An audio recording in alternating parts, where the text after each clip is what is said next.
Buenos días, mi nombre es Irina Burgos, soy mediadora de lectura de la Gran Biblioteca Pública de Lima.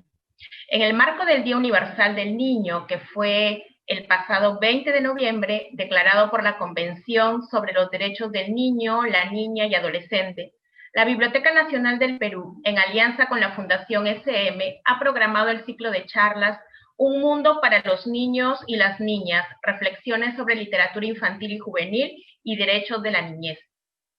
Contaremos para este ciclo de charlas. Hemos contado y contamos con la presencia de destacados escritores y escritoras que reflexionarán sobre los aportes de la literatura infantil y juvenil para la protección y promoción de los derechos del niño, niña y adolescente. A continuación, le cedo la palabra a Elisa Cano, coordinadora de literatura infantil y juvenil de la Fundación SM. Bienvenida, Elisa.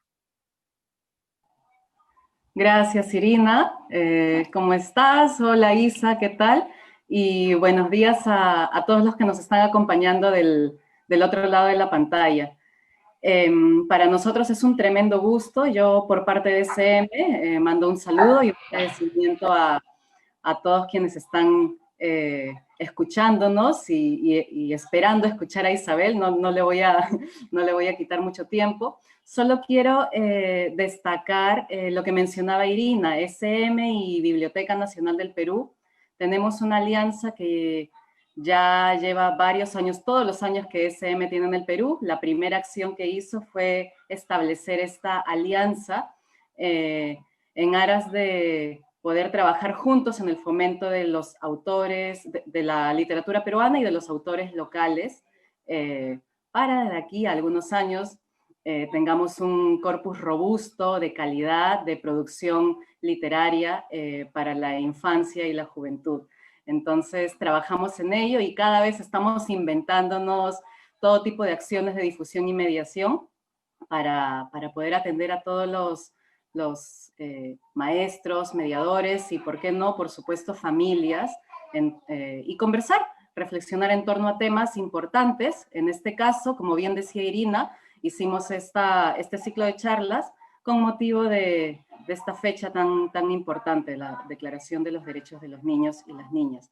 Entonces, bienvenidos todos, muchas gracias por acompañarnos. El día de hoy tenemos una agenda cargada y hoy día, esta mañana en particular, ilusionadísimos con Isabel, que ya en breve la escucharán. Gracias, Irina.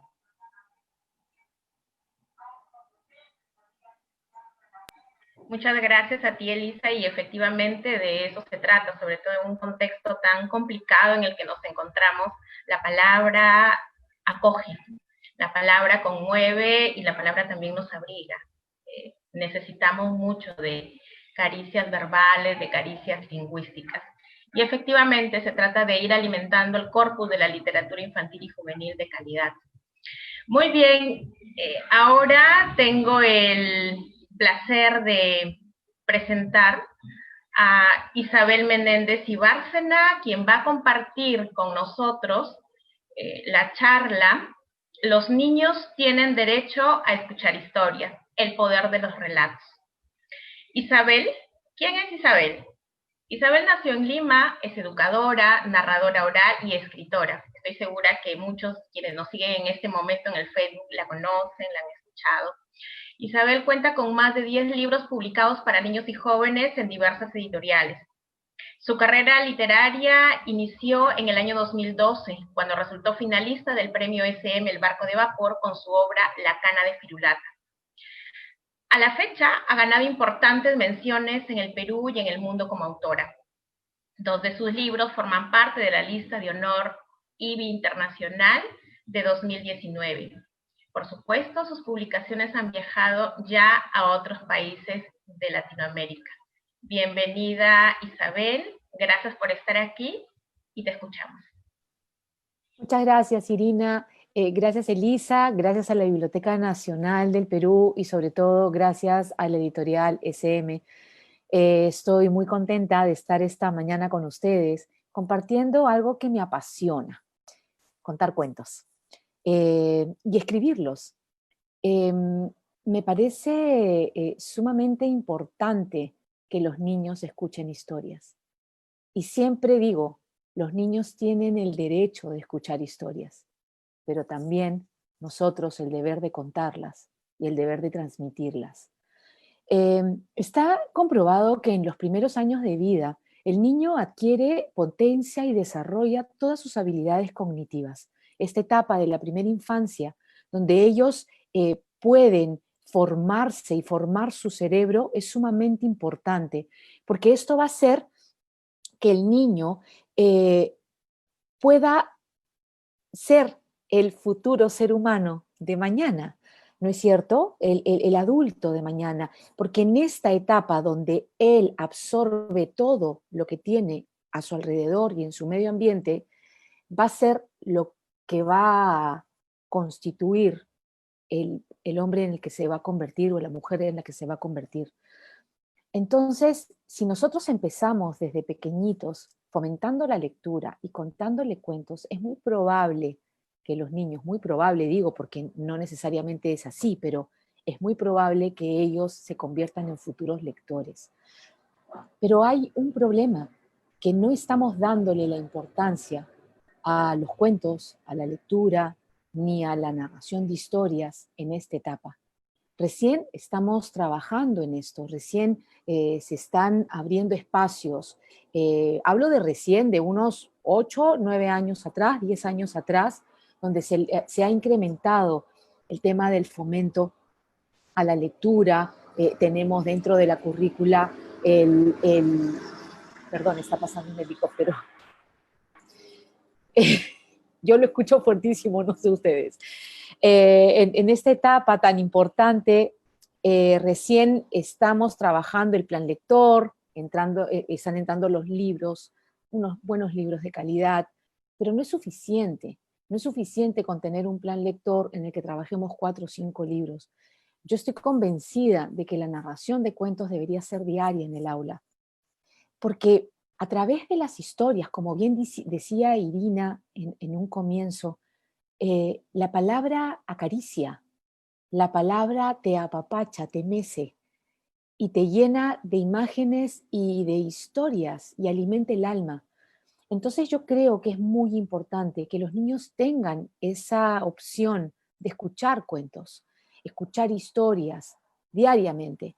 Si bien es cierto, en la etapa inicial del niño, sí se trabaja el tema de contar cuentos.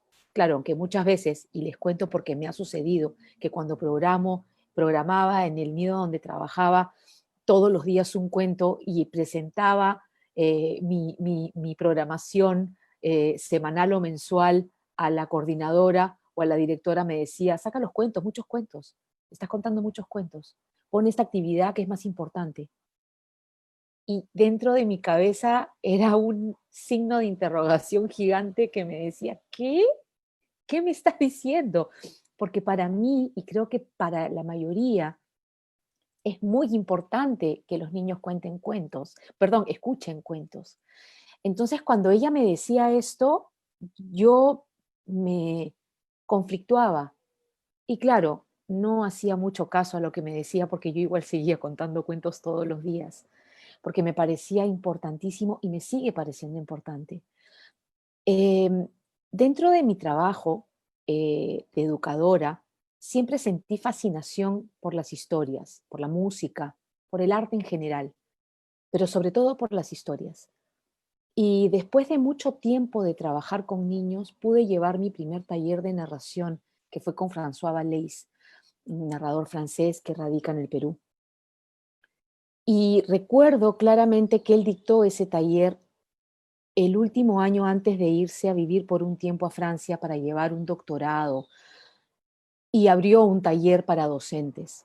El taller duró 2 meses y cuando terminó el taller, yo estuve convencida de que eso era lo que quería hacer el resto de mi vida.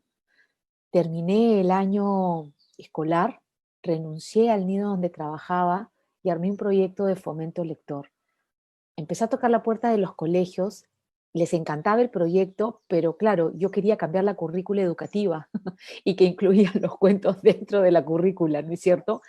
Y claro, en los colegios me decían, sí, muy lindo, pero ¿cómo cambiamos la currícula? Estás loca, ¿no? Era una loca que quería cambiar y transformar las cosas. Y me di cuenta que por ahí no es el camino. Los colegios ya tienen estructurado un trabajo, ¿no es cierto?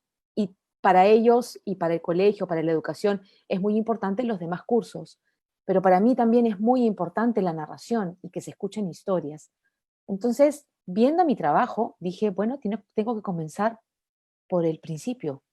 Y el principio son los niños pequeños. Y comencé a trabajar en varios nidos contando cuentos. Yo no sabía a lo que me estaba metiendo. No estaba convencida del trabajo y si era tan importante. Para mí sí, pero no sabía si iba a causar efecto en los demás. Y nunca me olvido que el primer año que empecé a trabajar en este proyecto de lectura, en la primera infancia, en uno de los nidos, el primer mes, ya había pasado un mes que yo iba 2 veces por semana a contar cuentos, eh, todavía confundida y con la duda de que si estaba haciendo lo correcto, recuerdo claramente que entré al nido con mis cosas y de pronto de un salón salen todos los niños gritando, ¡mis cuentacuentos, llegaste! Y salieron corriendo y me abrazaron y me caí al suelo con ellos del abrazo que me dieron. Y en ese momento supe y tuve la certeza de que ese camino que había elegido era el correcto. Porque claro, los niños se emocionan con las historias, los niños sienten con las historias y mueven sus emociones. Y si somos nosotros como adultos, como maestros, los que hacemos que se movilicen y que sientan a través de la palabra, es fantástico. Porque además el niño cuando escucha una historia se siente querido, se siente acompañado, pero sobre todo se siente escuchado. ¿Por qué se siente escuchado? Porque se siente identificado con la historia que uno está contando, con algún personaje, con alguna situación, ¿no es cierto? Y entonces me parece que es importantísimo que los niños sigan escuchando historias y que escuchen historias. Ahora, como maestros le damos prioridad a la currícula educativa, a los cursos, a matemática, geografía, comunicación, en fin, a todos los demás cursos. Y al lenguaje, sí, pero olvidamos esta parte tan importante de contar las historias.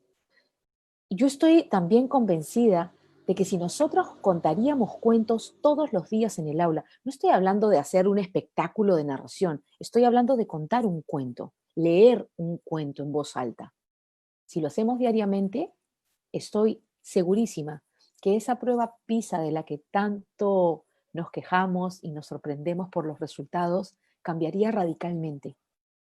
Porque las historias también abren esta capacidad cognitiva. El cuento no solamente es para sentir, el cuento también nos ayuda a aprender a pensar, a usar nuestro cerebro, a aprender a tomar decisiones. Nos enseña a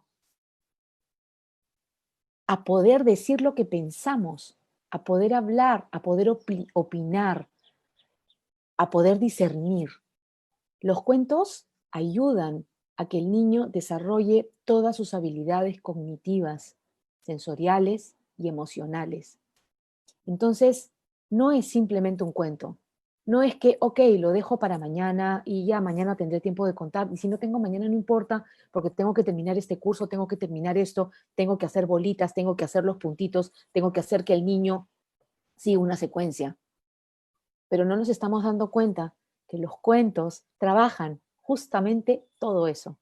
Porque en una historia también estamos hablando de geografía, estamos hablando de lógico-matemático, estamos hablando de comunicación, estamos hablando de toda la currícula dentro de una historia y la podemos encontrar. Simplemente es que tenemos que comenzar a entender que es muy importante que contemos cuentos. Eh, Hace poco, hace 2 días, cerré un taller de narración. Es mi segundo taller de narración después de 11 años que vengo contando cuentos. Recién me siento un poco preparada para poder compartir lo poco o mucho que sé sobre la narración. Y este taller lo cerré el miércoles. Fueron 5 días intensos de trabajo con un grupo de maestras y madres. Había también una abogada que quería aprender un poco sobre la estrategia narrativa. Am, claro, no va a contar cuentos en la corte, pero digamos que ella necesitaba un poco poder hablar, para hablar en público, en fin, por las cosas que ella necesitaba. Y justamente ella, al cerrar el taller, me dijo unas palabras que me emocionaron muchísimo. Y me dijo: Isabel, hace un año tú estás presente en nuestras casas, en nuestra casa. A mi hija le diagnosticaron TDAH, em, y fue muy difícil criarla en sus primeros años de vida, fue muy complicado, estábamos muy preocupados, porque además ya estaba en el colegio y no ponía atención para escribir, ni para leer, ni para nada, no podía leer, eh, era muy, muy difícil. Y recuerdo que hace un año te vimos contar cuentos en una librería y ella es como si la hubieran enchufado a la corriente de querer aprender. Y ella, a partir de ese momento, comenzó a leer y a buscarme en las redes para seguir escuchándome. Y a raíz de ese día, ella cambió, empezó a leer, empezó a escuchar historias, porque no tenía la capacidad de concentrarse ni de poder escuchar. Pero al escucharte, algo cambió en ella y se ha convertido en una lectora impresionante. Yo tengo un canal de YouTube donde cuelgo cuentos, es un canal sin fines de lucro, simplemente para compartir las historias. Y ella, cada vez que escucha una historia nueva, quiere comprar el libro y me enseñó una recatafila de libros que la mamá ya había comprado y estaba muy agradecida y muy emocionada porque a través de la palabra y a través de las historias y de haberme escuchado, como pudo haber escuchado a cualquier narrador, hablo del poder, o sea, a lo que quiero llegar con esto que les cuento, es la importancia del poder de la palabra, de lo que puede ocurrir y puede transformar una vida. Entonces, a mí no me lo están contando, lo estoy viviendo y lo estoy viendo.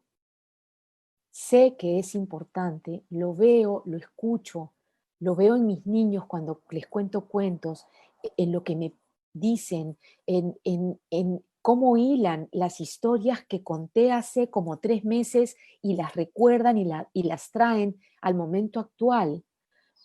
Entonces, no me pueden decir que los cuentos no son importantes y que los niños no tendrán el derecho de escuchar esas historias. Otra de las cosas que me pregunto es por qué contamos cuentos a los niños pequeñitos, los estimulamos con la palabra, con canciones, con rimas, con trabalenguas, jugamos con la palabra y con esta acción. ¿Y por qué conforme va pasando los años y los chicos van subiendo de grado, se van dejando de trabajar estas cosas? En tercer grado, hablando una vez con un bibliotecólogo de un colegio de Lima, me decía que él se sorprendía porque en tercer grado, tercer y cuarto grado, los chicos dejan de visitar las bibliotecas del colegio, dejan de interesarse por los libros y por leer.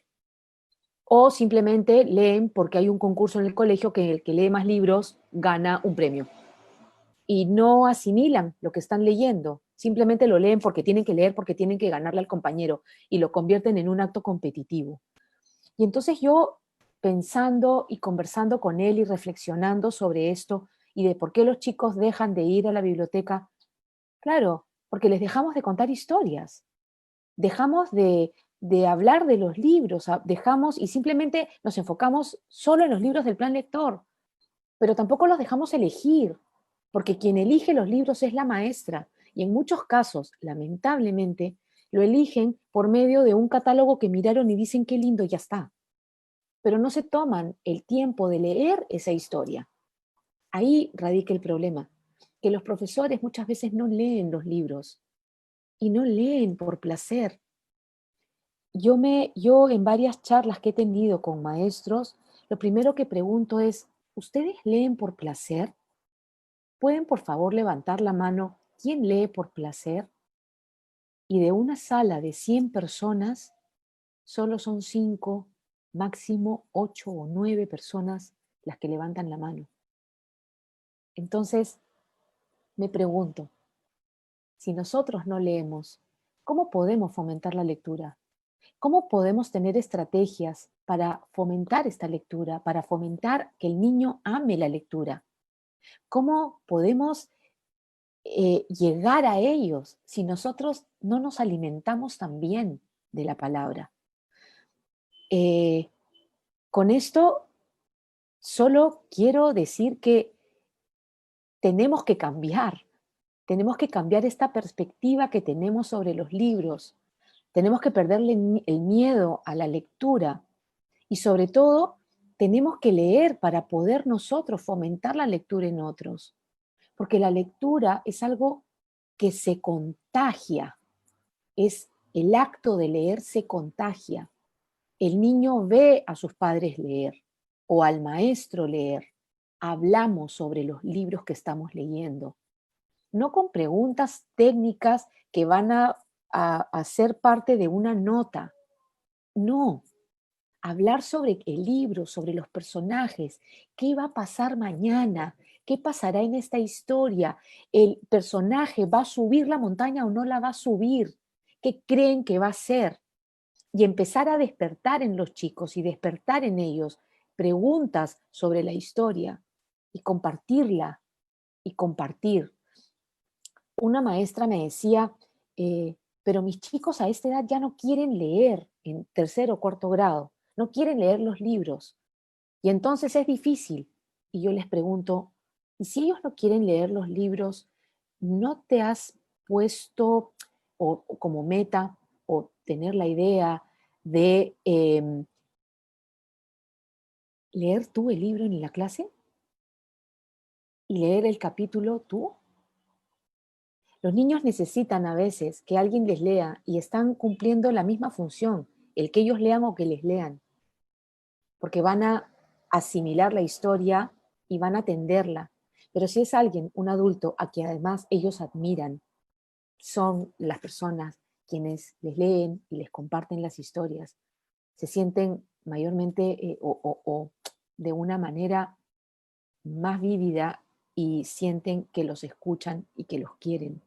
Por eso es que es tan importante que les contemos cuentos a los chicos, a los niños, desde pequeñitos, y compartamos este acto, porque además el vínculo que se genera entre quien lee y quien escucha es un vínculo que nunca se va a borrar. Yo hasta ahora recuerdo que mis hermanas me contaban cuentos cuando era niña, y eso nunca lo voy a olvidar. Tal vez por eso siempre digo que me convertí en narradora de tantas historias que escuché. Soy la menor de 7 hermanos, así que imagínense. Eh, bueno, no sé, quiero, Irina, saber si es que hay alguna pregunta eh, en el chat. Sería fantástico poder tener una breve conversación con ustedes. Muchas gracias, Isabel. Es alentador escucharte en la medida de impulsar, de clarificar sobre todo el lenguaje del relato, porque una cosa es la oralidad y una forma diferente es la conversación diaria. En cambio, el lenguaje del relato, aparte que está demostrado antropológicamente, científicamente, que está presente en todas, absolutamente todas las culturas, con estructuras similares en diversas culturas, lo que nos da el lenguaje del relato es precisamente esa intencionalidad estética de hacer belleza con la palabra. Es algo que no lo tenemos muchas veces en la cotidianidad, a pesar que hay metáforas en la vida cotidiana, como bien dice un libro. Y por otro lado, rescatar la sana rebeldía, la oposición al pensamiento monolítico de que en el colegio solamente tenemos que ver ciertos contenidos para aprender, y no se considera como aprendizaje el tiempo de ocio, y que a veces cuando se habla de ocio se asume que es algo inútil, y no es así. El acto de leer es precisamente un acto de ocio que se opone al negotium, es decir, a la rentabilidad o al negocio por el que se genera dinero, pero en el ocio se genera precisamente los nutrientes espirituales que necesitamos todos, en la medida que el lenguaje está presente. Desde que nace un niño y se le coloca el nombre, ya lo estamos enunciando, lo estamos nombrando y le estamos dando el lugar simbólico en la morada de la palabra, y el nombre nos trasciende. Nos coloca en una morada cuando nacemos, y al extinguirse la vida seguimos existiendo a través de nuestro nombre. Y en ese sentido también quería rescatar la desobediencia de la que hablas, de esta oposición en tu trabajo, que te decían que no se podía, o que mucho cuento, y yo diría que nunca es suficiente, absolutamente nunca es suficiente. Y por supuesto que hay ciertas cuestiones que se contagian, ¿no? El entusiasmo se contagia, y hay que aprender también, o hay que enseñarles a los niños el camino de la belleza. Y tenemos derecho a la belleza. Finalmente, pienso que el derecho al relato es el derecho a la belleza, y tenemos derecho a eso. Para pasar un poco a las preguntas, o solamente hay una pregunta y el resto son comentarios que me gustaría también decírtelos. Hay una pregunta sobre cuándo vas a hacer talleres. Sí, bueno, acabo de cerrar un taller y voy a abrir otro en la quincena de enero. Voy a abrir otro taller. Me muero de la pena que sea de manera virtual, porque a mí me encanta, me gusta estar en contacto con las personas, tocarlas, abrazarlas. Y ha sido difícil, pero no es imposible. Entonces, y siempre les prometo, les he prometido a mis dos grupos anteriores que cuando esto termine nos vamos a juntar y vamos a contar historias. Sí, en la quincena de enero arranco un nuevo taller.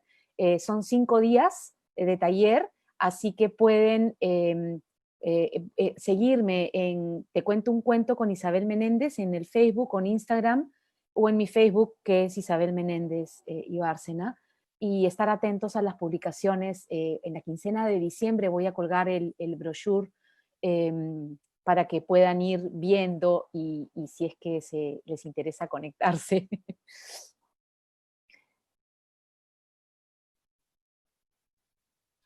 Es complicado en ese sentido la diversidad cuando se tratan temas de oralidad, y la narración de cuentos pues es eminentemente un acto de comunicación, y se necesita la presencia del otro, la escucha, la mirada, el cuerpo del otro. Sí, hay preguntas, las preguntas que siempre le hacen a los escritores. Isabel, ¿va a continuar la saga de Firulata? Sí, está. Espero que sí, en realidad, Elisa. No, sí, ya Es una pregunta para él. Sí, ya terminé casi el tercer libro de Firulata. Vamos a ver cómo va, porque claro, lamentablemente por esta pandemia todos nos hemos visto golpeados. Hay mucha gente que ha perdido el trabajo, hay mucha gente con muchas necesidades, y las empresas también están haciendo reducciones y cambios drásticos que afectan a todos. Y en este caso, el libro ha sufrido muchísimo, y las editoriales han sufrido muchísimo. A mí me preocupa, pero soy optimista porque sé que esto cambiará.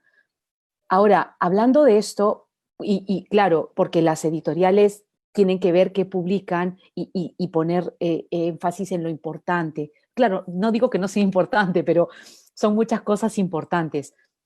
Y en este punto yo quiero sí decir algo. La lectura no puede parar. Que tengamos las clases virtuales no significa que los chicos tengan que dejar de leer. Ya están los deliveries, o sea, los libros tienen que seguir llegando. Y me preocupa muchísimo escuchar que hay colegios y apafas de colegios que están diciendo que no van a comprar más libros, que el próximo año no.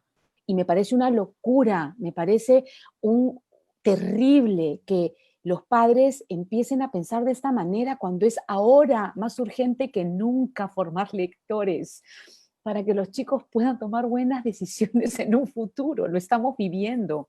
Entonces, es sumamente importante que cambiemos este criterio. Maestros, padres que me escuchan, por favor, la lectura no puede parar. La lectura tiene que continuar. Somos muchas las personas que estamos trabajando a favor de la lectura, desde la Biblioteca Nacional, Irina, Elisa, en SM y todo el equipo, muchas editoriales, muchos narradores que estamos trabajando en el fomento de la lectura a través de la palabra y a través de la narración. Igual, la Casa de la Literatura, hay muchísimo trabajo que se está haciendo y no podemos boicotear ese trabajo que todos juntos estamos tratando de hacer para cambiar a este país que tanto lo necesita. La lectura no puede parar. Tenemos que seguir invirtiendo en los libros. Y la verdad es que no están tan caros y están muy asequibles. Entonces, creo que, perdónenme, pero tenía que decirlo. Me preocupa eso, me preocupa mucho. Sí, está bien, yo estoy totalmente de acuerdo.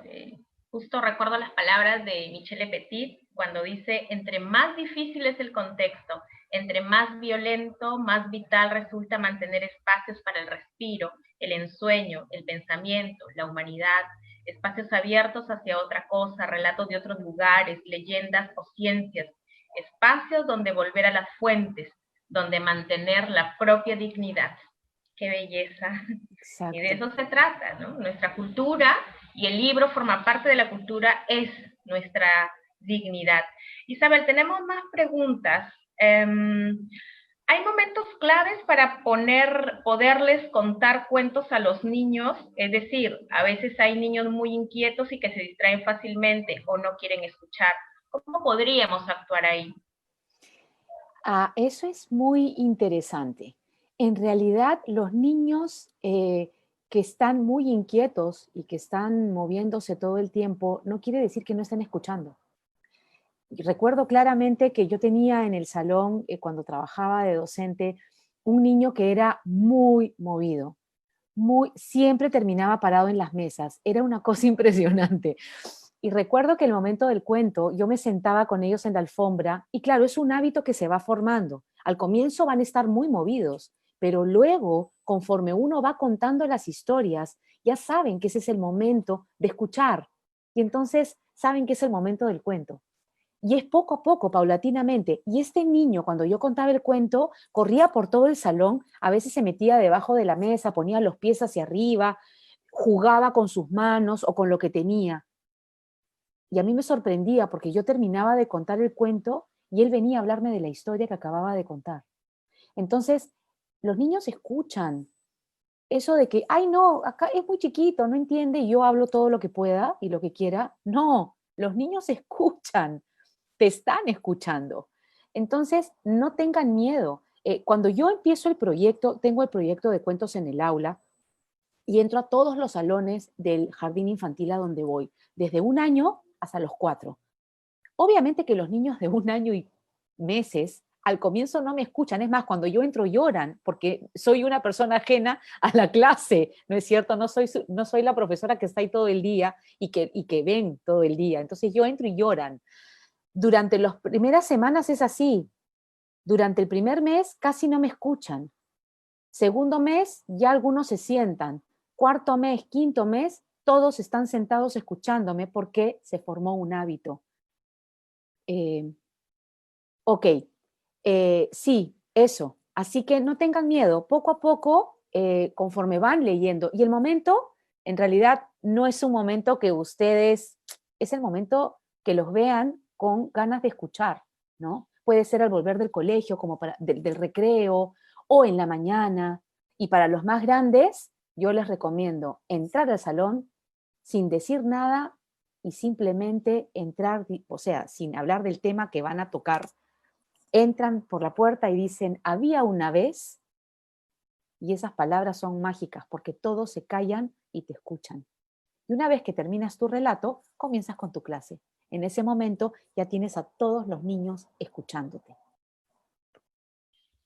Muchas gracias, Isabel. Tenemos varias preguntas, pero bueno, referidas hay una preocupación real sobre la relación entre los cuentos y los niños, pero también veo que está atravesada por ahí solapadamente con la disciplina. Y como tú dices, los niños se mueven, pero están escuchando, ponen atención cuando les interesa. No que el movimiento no implica dejar de poner atención. Es una necesidad que tienen los niños, ¿no? Y poco a poco van teniendo dominio, incluso dominio sobre su movimiento, sobre su motricidad, que es un proceso de maduración. Isabel, ¿qué tal si seguimos con el book trailer? ¿Te parece? Sí, me encanta. El book trailer, acabamos de publicar con la editorial SM un nuevo libro. Está hermoso. Bueno, mírenlo ustedes y luego comentamos. Sí, sería lindo.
Voy a llorar, me emociono.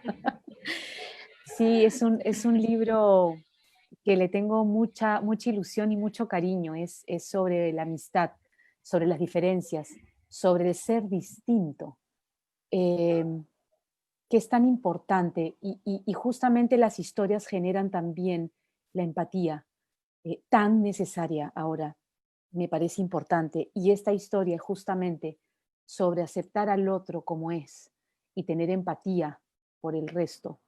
Así que, y las ilustraciones de Isabel de Senciere, que es una artista plástica peruana, son hermosas. Ha hecho un trabajo muy lindo. Rubén Silva, que ha sido el editor y me aguantó todo este tiempo. No, es un trabajo muy bonito, de verdad. Aparte es un formato diferente de libro. No, ya quiero tenerlo en mis manos. Ya salió de imprenta, pero todavía no lo tengo, no lo tenemos, y ya quiero que llegue. Sí, yo no sé si puedo robar. Necesitamos... Sí. Sí, un minuto, ya que, sí, claro. Ya que estoy por acá. Efectivamente, Isa, este libro nos genera muchas ilusiones. Acaba, como acabas de decir, acaba de salir de imprenta. No lo tenemos aún, está ahí saliendo del camión y qué sé yo, pero lo esperamos. Mi hijita ha venido a escuchar, que le seducen las palabras, no lee todavía y me dice, ¿por qué ese hombre es tan solo? Cuando vio al gigante. Y creo que estos libros en gran formato, los álbumes, ¿no? Con doble lenguaje, el lenguaje de la ilustración y el lenguaje de lo escrito, despiertan todo tipo de posibilidades y eso también es bastante loable en tu labor, Isabel, porque has tenido un crecimiento, una evolución muy importante para deleite no solamente de quienes te conocemos, sino de los lectores, los más pequeños hasta los más grandes. no, para nosotros es un tremendo honor tener parte de tu obra en nuestro catálogo, y esta que es tu última, tu más reciente obra, pues a punto de salir a la luz. Invitados todos también a que lo busquen cuando esté en librerías. Y por cierto, ya que hablabas de la coyuntura tan difícil y lo golpeado que estaba el sector, yo quiero hacer una pequeña noticia. En SM hemos apostado, pese a la coyuntura difícil, hemos apostado por la LIG. Este año, no porque sobre todo, sino por ser una apuesta fiel, estamos publicando 11 títulos de literatura infantil y juvenil, y eso creo que en esta coyuntura es una locura, pero sobre todo dice de la apuesta que SM tiene para el público infantil y juvenil. Eso. ¿Por qué razón? Es una gran noticia que en medio de esta situación caótica podamos tener la posibilidad de seguir contando con libros. Yo también quiero ver el libro y, por supuesto, la ilustración es ese gran lenguaje que puede contarles a los más pequeños historias complejas, historias difíciles, que muchas veces la palabra no llega hasta ahí, en la medida que son expresiones artísticas que manejan códigos diferentes, ¿no? Y a veces explicarles o mostrarles a los niños en palabras un hecho, una situación es mucho más difícil, y ahí justamente entra la ilustración. Aquí quiero hacer un comentario con respecto a una pregunta de quienes nos siguen por el fanpage. Hay colegios en zonas muy alejadas donde no hay acceso a comprarse libros. ¿Cómo podemos orientarlos a que no dejen de leer? Quiero comentarles que la Biblioteca Nacional del Perú cuenta con las estaciones bibliotecarias o las estaciones de bibliotecas. Tenemos en Breña, La Victoria, el RIMAC, y estas ofrecen el servicio de préstamo a domicilio, así también como la Gran Biblioteca Pública de Lima, y también pueden revisar la Biblioteca Pública Digital de la Biblioteca Nacional del Perú. Entren a la página web de la BNP, Biblioteca Nacional del Perú, y allí podrán ver todas las pautas que deben seguir para acceder al préstamo a domicilio. Ustedes pueden recoger también los libros en la Gran Biblioteca Pública de Lima, o se los podemos llevar hasta sus hogares. Muchas gracias, Elisa. Muchas gracias, Isabel. Isabel, ¿qué te parece si pasamos a la otra parte? Sí, claro, encantada. Solamente algo para precisar de lo que hablabas y de lo que hablábamos de las ilustraciones. Hay un estudio que se hizo hace algunos años, acá lo tengo, quería hablar de esto también. John Hutton, que es un investigador del Reading and Literacy Discovery Center de Cincinnati, Children's Hospital Medical Center, y ellos hicieron un estudio sobre la importancia de, o qué sucede, el efecto de los cuentos en el cerebro de los niños. Y en este estudio, que es sumamente importante, porque no solo hizo ese, sino también hizo otro sobre las ilustraciones y la importancia de la ilustración, porque los cuentos y las ilustraciones desarrollaban en los niños partes, y se veían en el escáner del cerebro del niño cómo iba cambiando a los niños que les contaban historias y que les leían cuentos. Entonces, sí es importante leer, son importantes las imágenes. Hay mucha gente que apuesta solo por la oralidad, pero yo creo que es un conjunto de todo, es un todo, el arte en general de la lectura. Y bueno, entonces, para culminar esta presentación, qué pena, en verdad es un tema tan apasionante poder hablar sobre la literatura infantil, de los libros en los niños. Yo quería contar 2 historias, pero creo que solamente voy a tener tiempo para una, porque son un poco, o de repente 1 y media, ¿no? Una y una más cortita. Entonces vamos a comenzar con la narración de cuentos. Voy a contar una historia que a mí personalmente me encanta. Es un cuento popular árabe, que en realidad es un cuento muy cortito, muy cortito, muy cortito, que encontré hace muchos años en mis búsquedas de narraciones y de historias y de cuentos, y de libros, sobre todo, de cuentos populares. A mí me gusta mucho el cuento popular. Me parece que es perfecto como está estructurado. Todo lo que sucede está perfectamente bien calzado dentro de la historia, no sobra ni un personaje, no falta ni un personaje y se dice lo que se tiene que decir. Entonces, en esta búsqueda de cuentos, encontré uno que ocurrió hace muchos años en una región donde vivía un sultán. Este sultán tenía el palacio más grande de toda la región, era enorme, tenía ventanas grandes, puertas grandes, habitaciones grandes, y claro, ese sultán también era muy rico. Y en las habitaciones que tenía, más de 300, en alguna guardaba las cosas que tenía. En una guardaba cosas de oro, en otra guardaba cosas de plata, en otra guardaba diamantes, en otra guardaba esmeraldas, en otra guardaba zafiros, en otra guardaba perlas, en otra guardaba seda que había mandado a traer de la lejana China. Y las cosas más preciosas que ya quisiera uno tener. Pero en realidad a este sultán no le importaba ni el oro, ni la plata, ni los diamantes, ni los rubíes, ni los zafiros, ni las esmeraldas, ni las perlas, ni ninguna de estas cosas, no. A este sultán solo le importaba una cosa en todo el mundo. ¿Ustedes saben qué es? No le importaba ni el amor, ni su familia. No, nada de eso. A este sultán solamente le importaba el queso.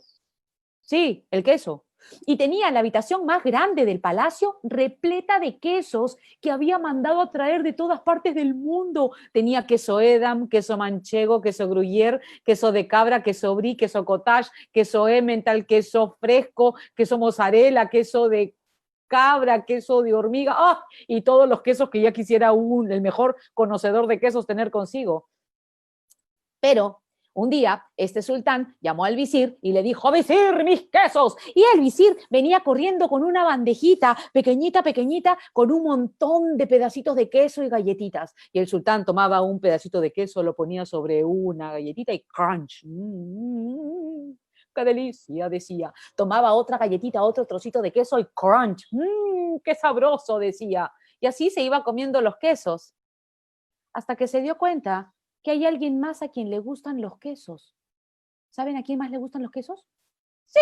¡A los ratones! Y los muy sinvergüenzas habían hecho un agujerito en la pared de la habitación donde el sultán guardaba los quesos y por allí se los iban llevando los ratones grandes, los medianos y los pequeñitos. Y eso al sultán no le gustaba nada de nada, porque a él no le gustaba compartir sus quesos. Así que, furioso, una mañana llamó al visir y le dijo: visir, no puedo más con estos ratones, tenemos que hacer algo, se están comiendo mis quesos. ¡Oh, su majestad! ¡Yo tengo la solución! Bueno, dígame pronto, ¿cuál es? Muy fácil. Para espantar a los ratones, tenemos que traer gatos. ¿Gatos? Sí, gatos, muchos gatos. Porque los gatos espantarán a los ratones para que no se coman sus quesos. Bueno, está bien, que traigan a los gatos. Y esa misma tarde, el gran palacio del sultán se llenó de gatos. Gatos grandes, gatos medianos y gatos pequeñitos. Y como era de esperarse, los ratones, al ver a los gatos, salieron corriendo de allí espantados. Y el sultán se puso feliz, porque los ratones se fueron. ¡Ay, qué contento estaba! Hasta que llegó la noche. Porque claro, ¿se pueden imaginar a 2.222 gatos maullando al mismo tiempo, metidos en tu casa? ¡Ay! No hay quien pueda dormir. Y estos gatos comenzaron a maullar y a maullar y a maullar toda la noche. Y el sultán al día siguiente, muerto de sueño, con unas ojeras hasta por acá, llamó al visir y le dijo: visir, ¿qué me has traído estos gatos? No me han dejado dormir en toda la noche, tenemos que hacer algo. ¡Ah, su majestad! Yo tengo la solución. Dígame pronto, ¿cuál es? Muy fácil. Para espantar a los gatos, tenemos que traer perros. ¿Perros? Sí, perros, muchos perros. Porque los perros espantarán a los gatos como los gatos espantaron a los ratones para que no se coman sus quesos. ¿Estás seguro? ¡Segurísimo! Bueno, entonces que de una vez me traigan a los perros. Y esa misma tarde, el gran palacio del sultán se llenó de perros. Perros grandes, perros medianos y perros chiquititos. Y como era de esperarse, los gatos salieron corriendo espantados. Ay, el sultán estaba contento. Hasta que llegó la noche. Porque se pueden imaginar a 3.333 perros ladrando al mismo tiempo. ¡Oh, por Dios! No hay quien pueda pegar el otro ojo. Y el sultán no pudo dormir en toda la noche porque los perros ladraban. Y claro, al día siguiente, con las ojeras hasta por acá, el sultán, muerto de sueño, fue a hablar con el visir y le dijo: ¡Ay, visir! No puedo más con estos perros. No me han dejado dormir en toda la noche. Tenemos que hacer algo. ¡Ah, su majestad! Yo tengo la solución. ¿Ah, sí? Entonces dígame pronto cuál es. Muy fácil. Para espantar a los perros tenemos que traer leones. ¿Leones? Sí, leones, muchos leones. Porque los leones espantarán a los perros, como los perros espantaron a los gatos, como los gatos espantaron a los ratones, para que no se coman sus quesos. ¿Estás seguro? ¡Segurísimo! Pero son leones. Sí. Bueno, ¿estás seguro? Ay, ya le dije, hombre. Bueno, ya está bien que traigan a los leones, dijo el sultán un poco temeroso. Y esa tarde, el gran palacio del sultán se llenó de leones. Leones grandes, leones medianos y leones pequeñitos. Y como era de esperarse, los perros salieron corriendo asustados. Pero claro, no solamente se asustaron los perros, también se asustó el sultán, porque se pueden imaginar a 4.444 leones metidos en tu casa al mismo tiempo. ¡Ay, qué miedo! No hay quien puede estar tranquilo. Y no solamente no hay quien puede estar tranquilo, sino hay quien pueda dormir del temor. Y entonces el sultán se encerró en su cuarto, cerró la puerta, le echó llave, puso la mesa de noche, la cama, la cómoda, la plantita, su oso de peluche, y se quedó temblando, temblando, temblando como una gelatina sin poder dormir, porque los leones comenzaron a rugir y a raspar las puertas. No durmió en toda la noche. Y al día siguiente, cuando ya no escuchó bulla, agarró al osito de peluche, le dio un beso, lo tiró, arrimó la planta, la cómoda, la cama, la mesa de noche y abrió despacito la puerta. Allí estaban durmiendo todos los leones. El sultán se fue de puntitas, de puntitas, de puntitas hasta el cuarto del visir, abrió la puerta, la cerró y le dijo: visir, que no puedo más con estos leones, que tenemos que hacer algo, me muero de miedo, quiero a mi mamá, me hago pipí, por favor, sácalos. Ay, su majestad, es muy fácil. Bueno, dígame, ¿qué hacemos? Es facilísimo. Lo que tenemos que hacer es traer elefantes. ¿Elefantes? Sí, elefantes, muchos elefantes. Porque los elefantes espantarán a los leones, como los leones espantaron a los perros, como los perros espantaron a los gatos, como los gatos espantaron a los ratones para que no se coman sus quesos. ¿Se acuerda? Ah, sí, pero ¿estás seguro? ¿Elefantes? Sí, elefantes. Bueno, está bien, que traigan a los elefantes, dijo el sultán. Y esa tarde, el gran palacio del sultán se llenó de elefantes. Elefantes grandes, elefantes medianos y elefantes chiquititos. Y como era de esperarse, los leones se fueron. Ay, qué contento estaba el sultán. Hasta que vio llegar a los elefantes y empezaron a entrar por la puerta enorme que tenía en el palacio. Entró uno, entraron 2, 3, 4, 5, 6. Y se pueden imaginar a 6.666 elefantes metidos en tu casa al mismo tiempo. ¡Ay, por Dios! No hay quien pueda entrar y además no hay quien pueda pararse derecho. Y entonces el sultán fue viendo cómo los elefantes iban entrando por la puerta de su casa y se fue parando de costadito, de costadito, de costadito y terminó con la panza de un elefante acá y la panza de otro elefante acá, así todo chancadito con los cachetes chancados. Y con los cachetes chancados no pudo ni respirar, y tampoco pudo hablar, y tampoco pudo decir nada. Con las justas estaba paradito y tampoco pudo dormir, porque los elefantes lo chancaban y también barritaban y hacían un escándalo tremendo.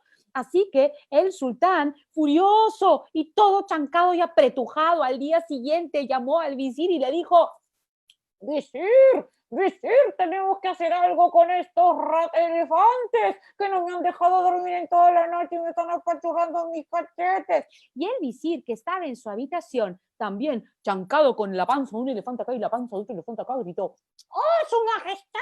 ¡Que yo tengo la solución! Y entonces el sultán, que seguía parado ahí todo chancado, dijo, dígame pronto cuál es. Y el visir le dijo, Muy fácil. Para espantar a los elefantes tenemos que traer ratones. al sultán se le abrieron los ojos como si fueran un par de huevos fritos. ¡Ay, qué horror! ¡Ratones!, pensó. Pero seguía tan chancado que preguntó rápidamente, ¿ratones? Y el visir le respondió, Sí, ratones, porque los ratones espantarán a los elefantes como los elefantes espantaron a los leones, como los leones espantaron a los perros, como los perros espantaron a los gatos, como los gatos espantaron a los ratones para que no se coman sus quesos. y entonces el sultán dejó de pensar y dijo, está bien que traigan a los ratones, porque ya no podía más de todo lo que le chancaban. Y en ese momento aparecieron nuevamente los ratones. Ratones grandes, ratones medianos y ratones pequeñitos. Y como era de esperarse, los elefantes se fueron. Y cuentan que desde aquel día al sultán no le quedó más remedio que compartir sus deliciosos quesos con los ratones. Y colorado, colorín, este cuento llegó a su fin. Muchas gracias, Isabel. Muchas gracias, Elisa. Agradecemos también a todas las personas que nos acompañaron en el conversatorio y no me queda más que despedirme y también invitarles y decirles que en breves momentos nos encontramos en la segunda mesa Literatura y Memoria, cómo comprender las historias personales, familiares y colectivas, el derecho a la identidad y pertenencia, donde participará Rosa Carrasco. Muchas gracias y nos vemos. Muchas gracias Irina, gracias Elisa, gracias a la Biblioteca Nacional, a la editorial SM por esta invitación y muchas gracias también a todos los que han estado allí presentes. Y no se olviden que en los libros hay magia y que los niños tienen el derecho de escuchar historias. Así que muchísimas gracias a todos ustedes, ha sido un gusto y un placer compartir esta mañana con todos. Gracias. Gracias. Chao, Isa. Chao, chao chicas, gracias.